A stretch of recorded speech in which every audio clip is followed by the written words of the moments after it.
Hey everyone, we are live. It's Wednesday. You know what that means. It's Closing Show Live Day. Welcome to Closing Show Live. Thanks for joining us. The Closing Show Live is a weekly live show featuring the people of Proposify, sales stars in the trenches, and revenue leaders. The Closing Show Live is hosted by me, Nadia Milani, VP of Marketing at Proposify. Each week we discuss the challenges we're facing and the no BS lessons we've learned so you can crush your close rates.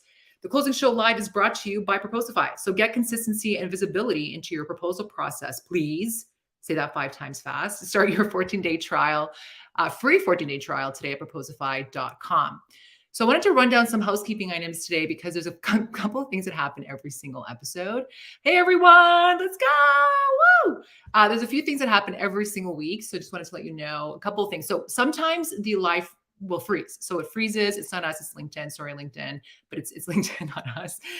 So just press pause and then play again, and then you'll be fine. The other thing is click on the same link you used today to join the live, and then the recording will be ready after the live. So if you're looking for a recording, just click on the same link after the show, and it'll play back the recording with closed captions. Awesome. And the other thing is, just drop where you're joining us from in the comments. Where you're joining us from today. I'm joining you from Toronto. So good morning, good afternoon, good evening, depending on where you are joining from. And to win a prize today, all you got to do is ask a question in the comments. It's so easy. Just like ask us a question, ask me a question, the guest a question, Hunter in the background. Hunter's our BDR who produces the show. He's in the background. You can even ask him a question. He'll come back. He'll come on the show and answer the question. And today we're doing something special. Hunter's actually going to be on the show picking the prize winner at the end. So stick around. So I am so excited because today we are going to have an awesome show. Like always. Today we've got Amelia Taylor. So Amelia Taylor was a seller, now a marketer at Regie.ai. And I'm the head of marketing, as you know, at Proposify. So I market to sellers, also have the BDR team report into the marketing structure. So we're going to confess today what we've learned working with and for the other side. So we're gonna like air all of the dirty laundry today. And hello, we got Salt Lake City today. We've got Louisiana. Hello. We've got Halifax. Awesome. So we're gonna uncover today what's different, what's the same, but most importantly, how do you make sales and marketing magic? So welcome to the show, Amelia Taylor, lead evangelist at Regie.ai, author, angel investor. Hi, Amelia. Hello. Oh my gosh, I'm so excited because one, I'm a fangirl of yours. And two, this is the topic of my life, of literally living this, breathing this every day, figuring out how to make sales and marketing talk. From the beginning of my career, figuring out how do they talk the very best. Why am I jumping in marketing meetings when I'm an SDR when I was not invited to it because I have an idea? And how do we bridge this gap? And now here I am over here on the other side, looking at the sellers being like, you guys are crazy. And then learning the appreciation for really good marketing, like really good marketing. So I'm so excited to dive in. Like, I'm real excited about this one. Well, thanks for being here. And also thank you so much to you and the Regie.ai team. You're going to be giving away one 6-month Regie.ai Pro license. It's a $400 value. We're going to give it away today at the end of the show. All you have to do to win it is ask a question. So ask not me a question, Amelia a question, or even Hunter, who's a BDR in our team. We're going to talk all about sales and marketing and all that fun stuff. So let's get right into it. So first of all, congrats on the raise. You guys AI got a huge raise. It was this week, right? We did. So we closed our Series A right at 21 million, and we have some of the best investors. The kind of tail end of everything, it was the same investors who invested in OpenAI. So if that says anything, it says we're going somewhere. If they are investing in where the future's going, where it is now, when it comes to content creation and AI being a whole massive part of that. So good. So let's get to it in terms of the marketing sales journey. So you are like a seller. You've always been a seller. You just recently moved into marketing at Regie.ai as a lead evangelist. So let's like share with us the journey. How did it all happen? How did you end up in marketing?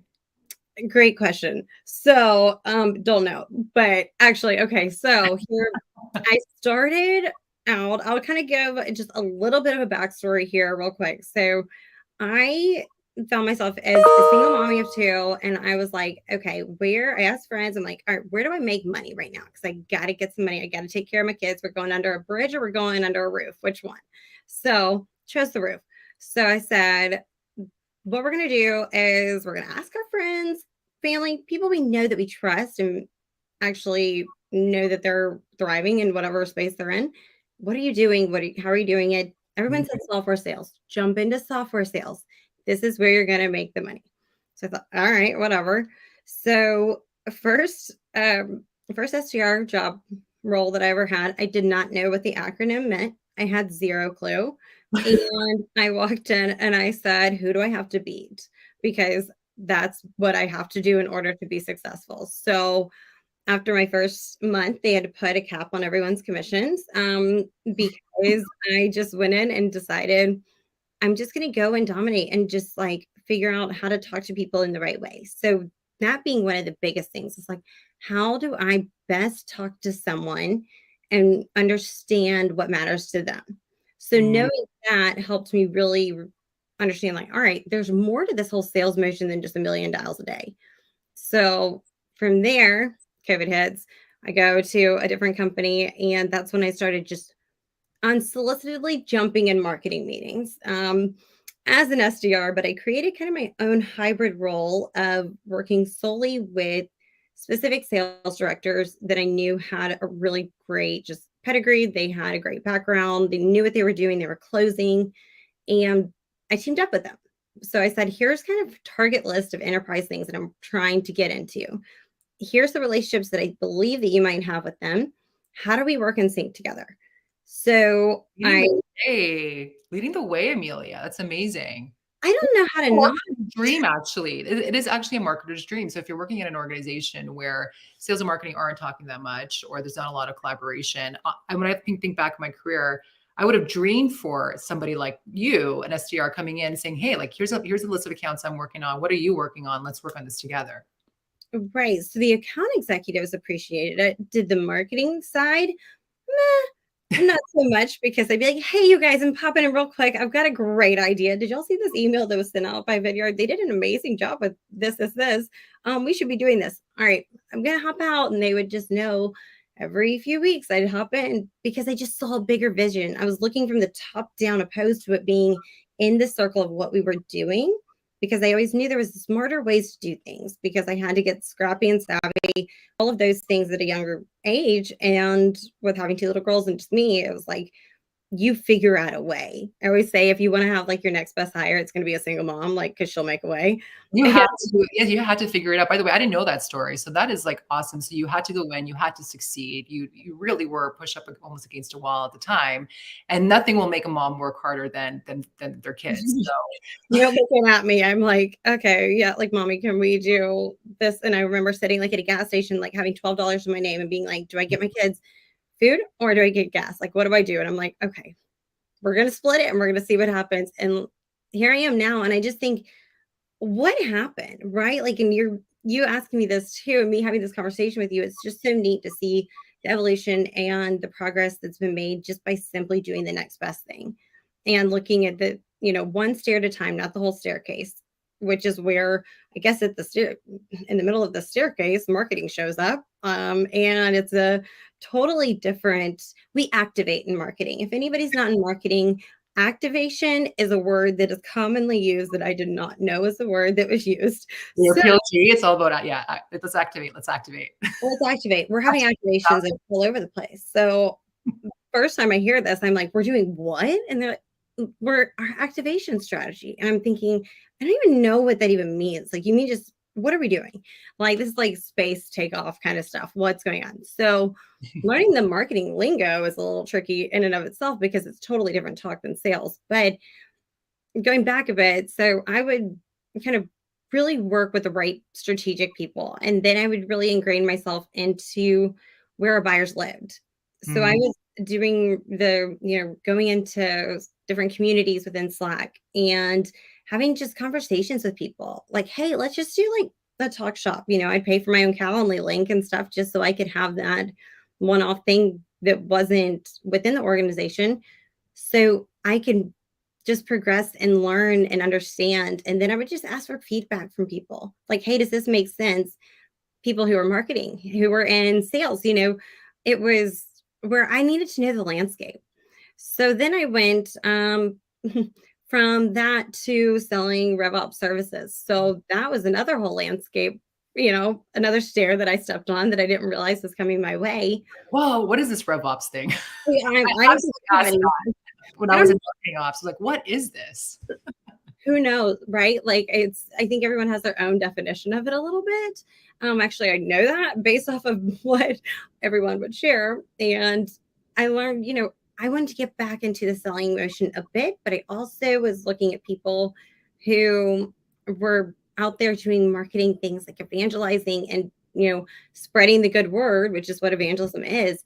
And then talking about the solution, not just the problem, being where the problem is being talked about, but you can bring that solution to light and just have good, solid networking conversations, talk shop, whatever it may be, but it's simplified. So I joined Regie and, a little time goes by, I joined Regie. I come on as an IC, as an AE. That was what I was going to do. And a few weeks in, I'm like, excuse me, I don't think this is where I want to be anymore. I think that my inbox is flooded with people saying, "What's Regie? How can I learn? What are you doing?" Because that trust was already established from just networking well prior. So Mm, I'm like, okay, that's the foundation. That's like the roots of this tree that I'm building. And if I'm not building those, relationships, which are like the branches, right, that you've got, and then it just kind of flourishes from there, or just planting these seeds in the right places, then I'm not going to have this future pretty garden that I've created of just referrals or people talking about what Regie does, all of those things. And so they, after a little bit of time, talking to leadership and saying, this is what I am passionate about. Passion, I think, is such a massive factor in whatever you're doing, right? mm, So believing in what I'm capable of doing, because tried and true, no matter what, if you're trying, like that means that you're actually putting action into something, inaction still in action. So if, me saying, this is what I believe in, this is what I'm passionate about, this is like, let me off my leash, let me go run free, let me go and see what I can do. But our marketing team is small over here at Regie. So we say we're small but mighty because we've got a lot of brilliant brains within on the other side who are in conjunction with us and working in sync, because there's the evangelism support too of saying, hey, you guys, what's the workflow here? What's the workflow here? How can we actually talk to each other and make what our collateral saying that's being on the marketing side being pushed out being the same thing that the AEs, SDRs are saying on the phones, emails, whatever it is. So, all of this said, all of those words that I just poured out there, I am working with Nina Butler, who is just a gem of a human being. And her and I realize we do not have the same brain by any stretch of the imagination, which is a really great thing mm. because I come from that sales heavy background of realizing I didn't know everything at all that I thought that I knew about marketing. I mean, I had this whole idea of what I thought marketing was and what they did, and that sales work so much harder than marketing, right? This is so not true, y'all. That is a myth. Thank you for crushing that myth We that are sales debunking work harder than marketing. we're debunking that myth right now, right here, because it is not true. Good marketing is so hard to come by, but it is so valuable. And then you Mm, find people who know how to actually support the mission of what the company's doing and supporting that whole the whole go-to-market motion with the sales side. You've got the same motion going on in different aspects because you're saying the same things, you're doing the same things in conjunction with each other, but you are having inbound, outbound motions. That's it. It's just two different motions of that, but you're on the same highway going forward because you have decided.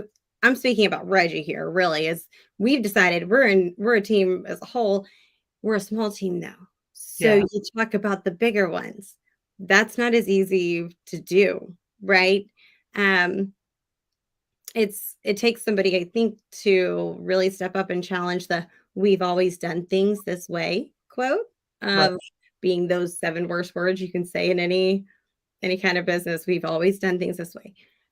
Don't say that, y'all. That is not something to Business say. as usual is never a good state to be in. We have a question here from Pam, which is a really, really good one. So why were sales and marketing not getting along in your experience? And I'd love to share, I can share a couple of my own experiences, but like, why typically do we see marketing and sales not aligned? I think there's a lot to be said about the leads that are passed. Mm, So if people don't want the webinar leads, right? The salespeople don't want those webinar leads. They don't want the inbound that's not going to, it's not going to make them the most money, or it's not going, they don't know what marketing's doing. Sales doesn't know exactly because it's kind of a quieter space if there's not these conversations that are being had internally where you're like, okay, we're going to sync up and actually discuss what's working. Let's have feedback loops going. Like, let's create what's not here and realize by process of elimination, really, of let's try a bunch of things. Okay, what makes sense for us to actually collaborate in the very best manner, in the very best way. But to, um, to answer that question more so, I think it goes back to a lot of like what leads are being passed and people wanting to ensure salespeople they want what they want when they want it, how they want it, right? So me being one of them, and so and was one of them, was and what now I'm a marketer. I'm still working very closely with them. Yeah, I agree with that, and I think what happens sometimes, and I would love to hear from the audience or those that are joining us live today, what you've experienced. But for me, I find that there's misalignment usually when there's just different goals, like different performance metrics. The minute that marketing gets a revenue number to hit, whether that is marketing influence number or actual pipeline number or an opportunity value, like we need to hit this many opportunities with this much stage one pipeline, Mhm. that's when things start to get really tight between marketing and sales. Because all of a sudden it's like, okay, Nadia, you're the VP marketing. I need 300 or 400,000 of stage one pipeline in order for my team to hit our goals because we're only doing X amount of outbound. So I need X Mhm. amount of inbound to hit the forecast. So all of a sudden we're talking the same language and we're talking about the same goal. So I find that like when you have the same goals, that's when the alignment really starts with sales and marketing. And luckily, I've kind of always worked on revenue first teams, so Mhm. it's never an issue that I've had and really in my career. But I've had been in or I had started or teams where we didn't have that established. So Yeah. it was establishing that. And that's what helped with the alignment. But Wendy asks, can you share a specific example of what you implemented to bridge the gap? So how do you bridge the gap? You had mentioned in your story you started working as a salesperson, even when you were an SDR, going into marketing and saying, "Hey, like these Don't are what I'm suggest working that on." for everyone either, though. Don't go with like crash marketing meetings just because. Like, if you, that's not my hot take on this. Like, go do it, everyone. Don't, but be strategic if you're going to do it. Right. But here, Wendy, what I would say a really great example of this is what we've done over here is myself, Nina, we have ensured that are they're within Regie too. We've got our CRMS. So we've got all collateral where everyone can see this. So we know exactly what marketing's saying and sending out. We know exactly what sales is saying. And we're having it to where our marketing team is also listening to sales calls. So Mm, we know what people are saying on the phones too. So I'm creating these feedback loops with, CS and hearing what our customers are saying, what people are saying within different communities, and then relaying that back to the sales side. So I like to think of myself a little bit as like this liaison of having it to where, and I think that's a big thing that a lot of companies are missing. Where's that core team of maybe like 3 to 5 people who get it, that need that alignment, and they can meet up weekly, bi-weekly, whatever it is. And you just really say, like, where are we at? Where are we going? What are the goals right now? Like, what's the next best step? And I think that's the answer. The question you always need to ask, what's the next best step? Next best step.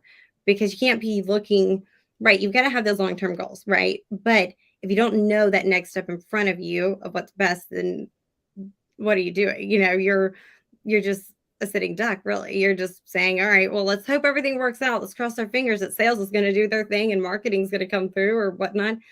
No, just take action and actually say, let's have a conversation because I don't understand what you're doing. So, even as an IC or someone who's in leadership, I would challenge anyone to really say, hey, let's step up. Let me have like you. I feel as though you get it, let's all sync up. And it doesn't have to be where you go top of the funnel and ask for this kind of permission. Really, let's just sync up and I want to hear and learn from you. Make friends on the other side, y'all. Make friends. Friends. They're gonna help you. And even like the Salesforce admin, be friends with them. They'll help you. Things like that, but befriend the other side, right? Which is so funny to me that it's the other side when it should just be in conjunction and everybody's working in sync for the same common goal and mission, because you can't have two different missions if you've got one mission statement. And both, if marketing and sales or anyone, and none of the teams are talking. So if there's other sides, you got to get on the same side. Lickety split, as I tell my kids. Lickety split. Lickety split. So there's a couple of things in terms of specific how to bridge the gap. So at Proposify, for example, what we do is we have meetings. So we're in, I mean, I'm not a big proponent of meetings, and less meetings is the better. Right. Actually, that's one of my 2023 goals, by the way, less meetings this year. Okay. I said no to a meeting, that's why. But what we do is we meet. So the sales and marketing team meet on pipeline, on forecast. We're constantly reviewing that on a weekly basis. We actually even have like KPI review, and we have like kudos and shutouts where we shut out like anyone on the sales and marketing team. So that happens. And within 60 days, the last 60 days, the BDR team actually reports into marketing. So that has been interesting. And this is like a whole like different show, just where BDRs reporting into marketing. Part 2, y'all. That is a part 2. Yep. There'll be part 2, not the extended version. Right. That's like really brought a lot of synergies, I feel like, with the team, because even though we were talking before, but now like, wow, like BDRs are reporting into us. So it's like really aligning on, okay, which lead sources are coming in, which lead sources are doing well. Yep. Having a demand gen person, collab on that. Also our marketing operations, making sure lead routing is flowing faster, like increasing velocities. So those are really great ways that we've recently just like closed the gap on the alignment here at Proposify. But I'm just curious though. So when you made that loop, that jump from sales to marketing, what was like the first thing you noticed that was different? Like what were you like, this just feels very different for me? I am so go and just do. I am not this analytical kind of, person. That's not my style, but marketing is a little slower in the sense of they make sure things are done well and right, good marketing, but things are done in a manner that's going to be successful to where you are having the right kind of inbound come in, that you can ensure that these are sales ready leads, that these are people who are genuinely curious and that they are someone that are going to be, they have decision making power too. So, or if it's PLG, whatever it is, but whatever your motion is, that, that, but I don't know, to answer your question, it was slower. And I'm just going to say it was slower. And I'm like, because we were working less, by the way, not because we were working less. It was just no, it was slower for, I'll say it was slower for me because I did not know what I did not know. Yeah. And admitting that is what, step 1? I don't know. It's if you're going from sales to marketing, that's step 1. You don't know what you don't know, and that's okay. So go and ask somebody, ask that leadership, hey, and admit to, I don't know what I'm doing here. And that was something that set me back a few weeks for sure when I first jumped over, because I was very much so, okay, I'm just going to create all of these different kinds of experiments that I'm going to try to just see what I can do. And then I'm going to keep doing what I'm doing in a sales kind of led motion, but incorporate it in this marketing one. And then I'm going to create these different sheets for collateral and stuff, but they're going to be 18 pages long for what? And I'm like, wait, whoa, consolidation, know the right verbiage that you're using, understand what your buyers want to hear. And then going back to sales saying, what are you hearing? Like, what are people asking you? Because if we're not answering those questions with what marketing is sharing, there's a problem. So Yeah. developing that was a big thing. Yeah, I love that, like, just be vulnerable. I love how you said, Yeah. "Hey, I don't understand this. I Yeah. need some support here," and it's really about understanding the other side, understanding how sales and marketing can work together to Mhm. really get to the level that everyone needs to be. We have, a question here. So Pam asks, "Any recommendations to learn or understand more about marketing as an SDR?" So how do you like if you're an SDR, so let's just say like you're mostly doing outbound, but you want to learn more about marketing, how do you make that first step? Go to the market, go Slack someone in marketing and say, "Can I put 30 minutes on your calendar for me to just pick your brain on things that y'all are doing on the marketing side?" Just be open to learning, just learn. And Mm, there's so many different ways that you can go learn to outside of your organization.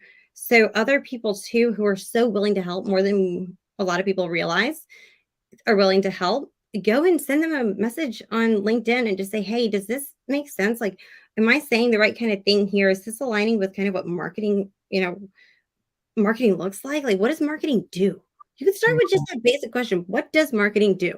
How does marketing help support sales? How does sales help? How can I help support the marketing team better?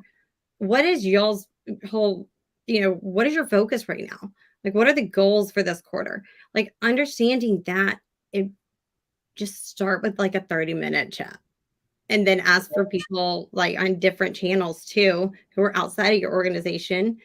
Does this make sense? Or even join a meeting, like ask to join a marketing sync or Yeah. a marketing meeting. Like Yeah. that could be a way of just like learning a little bit more. I would be open to that. And we do sometimes have designers. We haven't had them yet, but one designer wants to Yeah. learn more. So we're starting that soon. So it's just really asking the question. Mhm. Yeah, this is brilliant. Christine says, "This is brilliant. Can you quantify the impact on the metrics? How are you measuring success between sales and marketing alignment?" Mm. Do you want that one, or I can take that one? That's a good question. You can answer it with marketing terminology better than, you're talking marketing lingo, but I'll talk in my verbiage here. For us, it's where, if we don't have the lead routing, if we don't have that open text field of where people are coming in and they can say, "How did you hear about us?" And they can put where they heard about us. If we don't have that, there's no attribution to be able to measure that. A lot of Isn't marketing. that the funniest thing you mentioned that? Because we started doing this test, like, Yeah. last year, and it's changed our world, and I know this is kinda Chris Oh, Walker's thing, like, I'm shout out oh, to it's Chris. so Chris Walker, shout out. Yeah, dark Yeah, yeah, social. yeah, totally, he's, like, leading the way there and, like, evangelizing this. So we Yeah. tried it, our demand gen manager put it in, and we learned so much of where we thought things were we where we thought leads were coming from. Some of it was true, but we learned so much more about, like, dark social, like, I heard about this in this community, or I heard about this from a friend, or so there was a lot of those components that came out with that self-attribution field. Yeah. Sorry, I just got really excited when you said that. I started It's to geek out. so Back to and sales. a big thing right now, right? Because it's like even like over at Regie, I've established with our sales team, okay, we're meeting 10 minutes each week, myself and each AE, because if I can support what you're doing, that's great. But if it's either going to be where I'm influencing a lead or I'm sourcing a lead. That's Mm, gonna be kind of a big whale that I'm going after that I'm like, oh, I know somebody there, or I've sold to them before, or I've networked with them, like, oh, I know this person who can give me an intro here, whatever it may be. And then understanding who that person is. Okay, personal or team, I have kind of the autonomy of saying, um, all right, I feel like this personality matches best with this personality. Feel like these should go together. Does everyone have that kind of like, you know, just here, go and be free and be a free bird and fly and say, do what you want? No. Do I do what I want? No. But I also am being strategic with saying, I think the sale's going to go in the very best way. If I'm there as a walking, talking bridge to the solution that we have, trust is established, relationships there, they work their magic as on the sales side. And then we progress. They do the follow mm, up. And then I'm there as kind of the peer, right? Buyers are buying from, like, they're going to other people asking for suggestions. They're buying from people that they like, people that they trust. And we're seeing a lot of that. So knowing, like, I think more than ever, it's so important to know that attribution.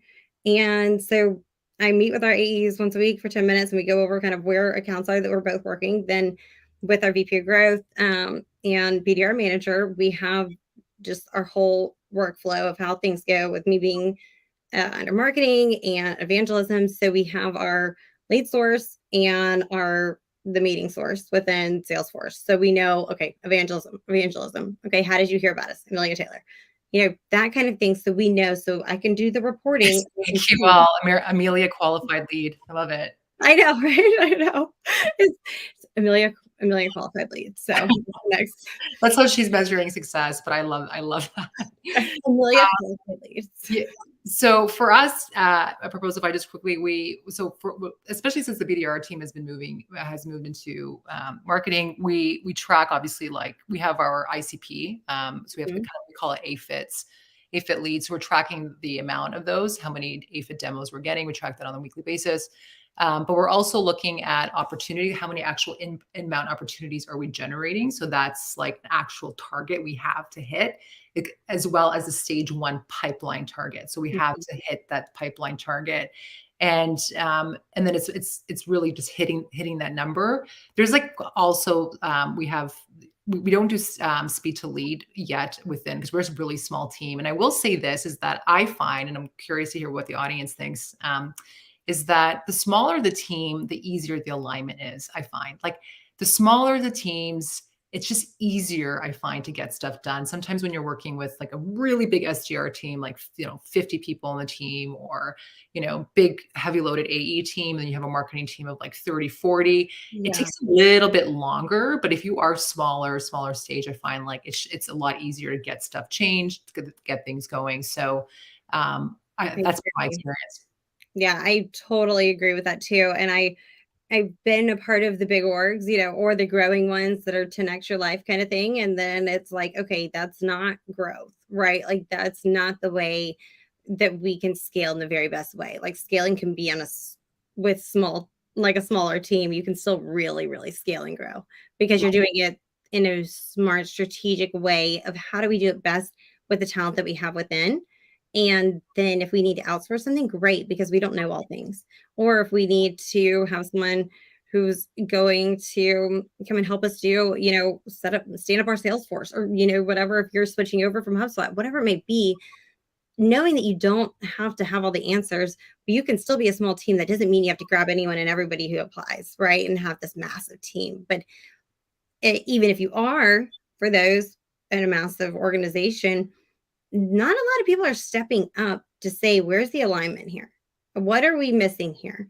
So that's a big challenge that I would just share with everybody. Is like, go and figure out where things are misaligned by just asking the right questions to the right people. Go to your SDR manager, go to even the VP of sales, VP of marketing, right? And just say, like, I'm trying to figure out where I can best learn and grow, but also better myself professionally. And in the whole grand scheme of my career, the lay of the land of of organizations, how they run, and how, really learning things in a backwards way of what isn't working, you understand more about what does work best. Oh, we want to know that, like your VPs and C-suite wants to know how you reverse engineer. I love that. So one more question, then we're going to do rapid fire, and then we're going to pick the winner. By the way, Jody Johnson is in the house. Jody, in the house. You. Jody asks, do you miss anything about sales? Yeah. I miss the winning portion of sales, but I'm still winning over here massively. Like I'm winning in different ways, right? Like those commission checks aren't, those are fun, right? But I'm getting the bonus structures that are amazing too, right? Like I do not regret going over to marketing by any means. Like I am having so much fun with it because I'm starting to get it. And once you start to get it and get past that, I mean, I cried to Nina and everything. I mean, I was like totally like sleep deprived trying to figure something out one night. And I'm like up till 2 and I'm losing my mind because I didn't know what I didn't know. And I didn't want to say I didn't know because salespeople, y'all, we are stubborn. So it's okay to admit when you don't know something. So I finally said, okay, I need help with this. And she's like, why didn't you tell me sooner? I would have just done it. Boom, done. And I'm like, walk me through what you just did. Because when you don't know something, it's okay to say, like, I just want to see exactly the process of how this goes, right? Like if you don't have a process with anything, then you're going rogue. So process, really what RevOps taught me. And that has to be first and foremost established.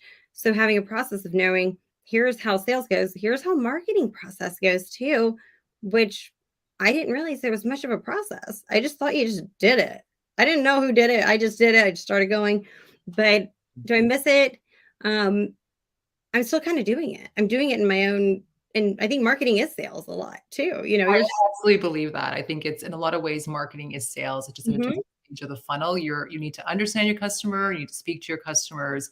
You need to understand define the pain points. You just do it at scale. That's where I find the difference. not at that level. Yeah, if you've got that scale. Yeah, totally. True or false, though, rapid fire. Okay, and then we're gonna pick a winner here. So true or false? Sales needs a lot more coaching and enablement than marketing. True. That's Amazing. big old true. I agree with that too. With BDRs reporting into sales, into marketing now, I find like that's the one area that I need to be better at is enabling the BDR team to be better, just be better and coaching them. Enablement, people enablement, right? Or tools enablement and people enablement. Like they both have to be enabled, like the people and enabling them with the tools. Okay, true or false? Shorter term focus. So sales has a shorter term focus versus a longer term focus. So for example, sales needs to hit their monthly quota. Therefore, it's a shorter term focus versus marketing. We need to build demand in 90 days, longer term focus. True or false? It depends on if you're hitting if you're going after enterprise or not, right? It depends on what you're trying to really focus on. But I would say true, because you do have to hit that. But you got to hit. What about year end, right? There's year end, and it's like, oh shoot, I should have really done a whole lot more in when that fiscal year started, because I was like, oh, I hit my number last year. I'm great. I'm floating. I'm going with true, but that one's a little bit tricky. It is tricky. Yeah. I remember posting something similar on LinkedIn, and some of the sellers were like, actually, the ones that succeed are the ones that are constantly building and nurturing relationships. It's not like, so you have your short-term goals, but you got to keep nurturing long-term. Amelia, you've been amazing. Thank you so much. The time has gone so fast. So thanks everyone for joining us, but we're going to pick a winner. So we're going to give away 1 6-month subscription to Regie.ai, $400 value. Hunter and our BDR team extraordinaire. Hunter. President one day. Let's hear it, Hunter. All right. So we've not been as transparent these past couple of shows of who has won these giveaways. So to win, all you have to do is be active in the chat, say something, ask a question. I'll enter your name into a wheel of names. We're going to spin it, see who wins live. I'm nervous. I'm like really nervous right now. Yay, Lauren's sermon. Lauren.